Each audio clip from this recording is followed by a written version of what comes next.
वृंदावन की घटना सुनो। बिहारी जी जब प्रकट हुए, हमारे वृंदावन बिहारी लाल, स्वामी श्री हरिदास जी ने प्रकट किया, और स्वामी जी के बाद में ठाकुर जी की निज अंग की सेवा करते थे श्री बिहारिन देव जी। बिहारिन देव जी सेवा करते थे बिहारी जी की, और बिहारी जी की सेवा करते करते इत्र लगाते लगाते मन में भाव रखते थे, हे बिहारी जी मुझे अप्रकट वृंदावन कब दिखाओगे। बंधुओं, वृंदावन की एक नई रीति है, आपको बताएं। वृंदावन में जिसके प्राण निकलते हैं, ठीक है स्वर्ग नरक वैकुंठ सब जाते ही हैं, वृंदावन के लोग भी जाते ही होंगे, परंतु हमारे वृंदावन वासियों का ऐसा मानना है कि वृंदावन में जिसके प्राण निकलते हैं वो कहीं जाता नहीं है, वो अप्रकट वृंदावन में पहुंच जाता है। अप्रकट वृंदावन कैसा है? बोले अप्रकट वृंदावन में राधा रमन जी का भी मंदिर है, बिहारी जी का भी मंदिर है, राधा वल्लभ जी का भी मंदिर है, दामोदर जी भी हैं, गोविंद देव जी भी, गोपीनाथ जी, सारे मंदिर बिल्कुल ऐसा ही है अप्रकट वृंदावन। बस अंतर इतना है कि अप्रकट वृंदावन में प्रदर्शन वाले लोग नहीं आते, दर्शन वाले लोग रहते हैं। अप्रकट वृंदावन में स्वामी श्री हरिदास जी महाराज, गोपाल भट्ट गोस्वामी, श्री हित हरिवंश महाप्रभु, श्री मीराबाई, ये सब भक्तजन वहीं विराजमान हैं। अप्रकट वृंदावन में जब आप जाओगे तो राधा रमन जी के मंदिर में ठाकुर जी एक निष्ठ ऐसे नहीं दिखाई देंगे। जैसे ही आप अप्रकट वृंदावन में दर्शन करने जाओगे, राधा रमन जी पूछेंगे, अरे आज तो बड़ी देर से आए हो हैं, चला जा दर्शन कर ले मेरे। वहां पर ठाकुर भी बोलते हुए मिलेंगे। बिहारी जी का दर्शन करने जाओगे तो बिहारी जी आपसे मुंह से बोल करके कहेंगे, भैया मेरे काजे माखन मिश्री को कल भोग ले आई हो, मुझको बहुत जोर से मन कर रहे हो। ये अप्रकट वृंदावन है। तो कहते हैं भैया वृंदावन में जिसने प्राण त्यागे वो वृंदावन से फिर अप्रकट वृंदावन में पहुंच जाता है और सदा वहीं रहता है। वहां श्यामा श्याम की नित्य लीला चलती है, आज भी वृंदावन में चल रही है, लेकिन हमें दिखती नहीं। जब अप्रकट वृंदावन प्राप्त हो जाता है तो वो लीलाएं दिखने लग जाती हैं। अप्रकट वृंदावन में किसी को भूख नहीं लगती, किसी को प्यास नहीं लगती, तो फिर जीते कैसे हैं? बोले श्याम सुंदर को देखने से ही उनका पेट भरता है, श्याम सुंदर को देखने से ही उनकी प्यास बुझती है। ऐसा अप्रकट वृंदावन। तो बिहारिन देव जी बिहारी जी की सेवा करते थे, इत्र आदि पोशाक आदि की, और कहते हैं बिहारी जी मुझे भी अप्रकट वृंदावन ले चलो ना, मुझे भी अप्रकट वृंदावन दिखाओ ना। एक दिन बिहारी जी ने कृपा की, ब्रह्म मुहूर्त में सुबह सुबह श्री बिहारिन देव जी यमुना स्नान करने के लिए जब गए तो दातुन कर रहे थे, और दातुन करते करते उनके नेत्र बंद हो गए, और नेत्र बंद होते ही उनको अप्रकट वृंदावन दिखने लगा। बहुत सुंदर पद है, पूरा तो नहीं गाऊंगा क्योंकि रसिकों का पद है, समझ में नहीं आएगा, पर बहुत सुंदर है। बिहरत लाल बिहारिन दो यमुना जी के तीरे तीरे। दोनों श्याम सुंदर और लाडली जी बिहार करते हुए, दातुन करते हुए बिहारिन देव जी को अप्रकट वृंदावन में दिखने लगे। श्याम सुंदर ने किशोरी जी के गले में गलवैया दी है, किशोरी जी ने श्याम सुंदर के गले में गलवैया दी है। यहाँ किशोरी जी की चंद्रिका और ठाकुर जी के मुकुट भी आपस में स्पर्श हो रहे हैं। किशोरी जी की गुलाबी चुनरी, श्याम सुंदर की पीली पीतांबरी भी आपस में मिल रहे हैं, नेत्र से नेत्र मिल रहे हैं, मुस्कान से मुस्कान मिल रही है। ऐसी सुंदर छवि लेकर के यमुना के पुलिन पर श्याम सुंदर चल रहे हैं, दातुन करते हुए श्री बिहारिन देव जी को वो रूप दिखने लगा। और देखते देखते देखते देखते महाराज ऐसी सुंदर छवि का दर्शन किया, जब नेत्र खोले तो 3 दिन बीत चुके थे, मुख से अविरल खून की धार बह रही थी, छिल गया था मुख पूरा। और जब नेत्र खोल करके देखा तो सामने बहुत सारे लोग खड़े थे, कोई उनको उठा रहा था, कोई उन पर पानी डाल रहा। बोले हुआ क्या? बोले अरे 3 दिन हो गए हैं, बिहारी जी की मंगला तक नहीं हुई है, 3 दिन से श्रृंगार भी नहीं हुआ, भोग भी नहीं धराया बिहारी जी को, बिहारी जी के कपाट ही नहीं खुले हैं, आप 3 दिन से मूर्छित अवस्था में थे। बिहारिन देव जी बोले मैं अप्रकट वृंदावन में चला गया था। ये स्थिति है भक्त की। हम यहां स्नान के पीछे भाग रहे हैं, 4 बजे स्नान होना चाहिए, इतनी पवित्रता, इतनी शुद्धता, इतना व्रत, इतने नियम, ये सब जरूरी हैं, लेकिन कब तक? जब तक ऐसी स्थिति ना हो जाए।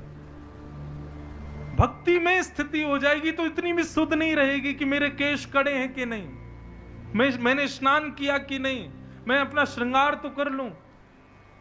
कभी दर्शन कीजिएगा पंडित श्री गया प्रसाद जी महाराज का, गोवर्धन के पंडित जी महाराज। कई लोगों ने तो शायद हो सकता है उनके दर्शन प्रत्यक्ष भी किए हों। यहां पर संतों का रूप देखो, क्या लगता है वो बहुत बढ़िया श्रृंगार करते हैं अपना, क्या बहुत बढ़िया वस्त्र पहनते हैं, लेकिन फिर भी उनसे ज्यादा सुंदर संसार में कोई नहीं लगता। क्यों? क्योंकि भाव युक्त है। यहां पर आदमी 15,000 की क्रीम से नहा रहे हैं तो सुंदरता नहीं आ पा रही है, लाखों के फेशियल करवा रहे हैं तो सुंदरता नहीं निकल के आ पा रही है। हमारे वृंदावन के रसिक जनों को देखो, केवल मस्तिष्क पर तिलक लगाने मात्र से उनकी शोभा बढ़ जाती है रूप की, उनके आगे सुंदरता भी नतमस्तक रहती है। हाँ।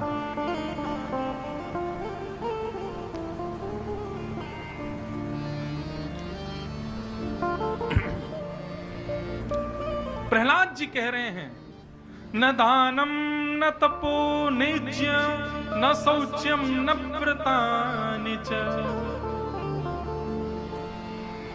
ना तो श्याम सुंदर दान करने से मिलेंगे, अतिशय दान कोई व्यक्ति करता हो सोचे कि भगवान प्रसन्न हो रहे होंगे, नहीं। कोई बहुत तपस्या करे और सोचे भगवान प्रसन्न हो रहे होंगे, नहीं। हां, भगवान प्रकट जरूर हो जाएंगे तपस्या से, आपके दान से, लेकिन प्रकट पता है क्यों होंगे? पीछा छुड़ाने के लिए। जल्दी मांग, क्या चाहिए लेके जल्दी जा, छुट्टी कर अपनी। लेकिन ठाकुर जी प्रसन्न किससे होते हैं? न दान से, प्रहलाद जी कह रहे हैं, न तप से, न नेज्य, नेज्य माने यज्ञ से, यज्ञ से भी ठाकुर जी ज्यादा प्रसन्न नहीं होते। न शौच्यम, दिन में 3 बार नहाने से ठाकुर जी प्रसन्न होते नहीं। न व्रतानि च, 30 दिन के महीने में 15 दिन व्रत करने से ठाकुर जी प्रसन्न होते हैं, बोले नहीं। तो प्रहलाद जी से पूछा तो फिर प्रसन्न कैसे होते हैं? बोले प्रियते मलया भक्त्या हरिरन्यद्विडम्बनम्। केवल निष्काम प्रीति वो यदि आ जाए तो उसके बाद ना व्रत करो ना कुछ करो, कुछ आवश्यकता ही नहीं है। भाव युक्त भक्ति जैसी जीवन में आ जाएगी, उसके बाद ये नियम साधन करने की जरूरत ही नहीं है। वही बात यहां बता रहे हैं कि भैया ठाकुर जी के कीर्तन में, ठाकुर जी की कथा में, ठाकुर जी के सत्संग में, ठाकुर जी के वैष्णवों से मिलने में, ठाकुर जी के तीर्थों में जाने में यदि आपकी रति हो जाए, कथा में आने पर आलस्य ना आवे, कब 6 बज गए पता ना चले। आज हम आने में थोड़े विलंब हो गए, उससे हम क्षमा मांगते हैं। हम जब आ रहे थे तो हमको बता रहे थे, बोले महाराज जी सब लोग प्रतीक्षा कर रहे हैं, कब आएंगे कब आएंगे। मैंने कहा होने दो, ऐसी प्रतीक्षा तो होनी चाहिए, ऐसी व्याकुलता कभी कभी होनी चाहिए। कथा के लिए थोड़ी देर व्याकुलता हो, 2 बजे के बाद आपकी दृष्टि रहे कब आएंगे महाराज जी, कब कथा शुरू होगी, कब चर्चा सुनाएंगे, कब सुंदर भाव सुनाएंगे, कब ये व्याकुलता यदि आपके हृदय में उत्पन्न हो रही है तो इसका मतलब क्या है? बिहारी जी आपके तप व्रत नियम अनुष्ठान सबसे बड़े प्रसन्न हैं। कथा में रति उत्पन्न होना ये समग्र हमारी क्रियाओं की स्वीकारिता का प्रमाण है। और यदि हम व्रत तो बहुत करते हैं, नियम तो बहुत करते हैं, यज्ञ अनुष्ठान तो बहुत करते हैं, मंदिर तो खूब जाते हैं, लेकिन कथा में आते ही झोंके लग रहे हैं महाराज, सोफा ढूंढ रहे हैं पंखा के पास वाला, वहां आते ही समाधि में बैठ गए 3 घंटे 4 घंटे की, तो माफ कीजिए, आपने जितने भी व्रत नियम अनुष्ठानों का नियम ले रखा है ना, छोड़ दीजिए उनको। ठाकुर जी प्रसन्न नहीं है उससे। श्रम एव ही केवलम, यहां पर स्पष्ट लिखा है, कथा में रति के बिना यदि आप कोई भी नियम का पालन कर रहे हो तो आप केवल श्रम कर रहे हो, बेफिजूल का श्रम, उससे कोई लाभ नहीं मिलने वाला।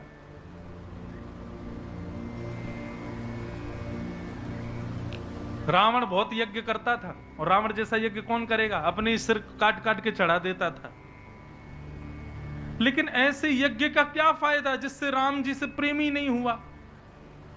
कंस ने भी खूब तपस्या करी थी, सबने कथा सुनी है। कंस ने तपस्या की तभी महादेव ने अपना धनुष उसको प्रदान किया, लेकिन ऐसी तपस्या से क्या फायदा कि श्री कृष्ण से ही प्रेम नहीं कर पाया।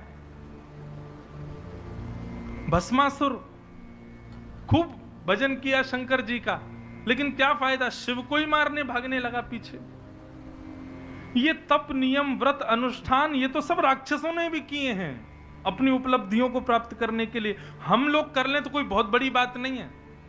कई लोग गिनाने भी बैठ जाते हैं मेरे को, महाराज जी हम तो अभी अधिक मास निकल गया, हमने रोज व्रत किया, हमने तो ऐसे रहे, हम तो एक ही उस पर रहते थे, हम ऐसे खाते थे, ऐसे काहे को, ये सब तो राक्षसों ने भी किए हैं।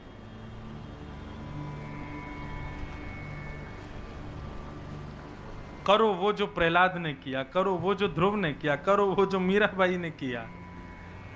नियम कानूनों पर ज्यादा ध्यान दिया नहीं, इन्होंने भाव को प्रधानता दी। आप नियम से रहोगे तो आपको सिद्धि मिलेगी, पर यदि आप भाव से रहोगे, प्रेम लक्षणा भक्ति से युक्त रहोगे तो श्री कृष्ण मिलेंगे।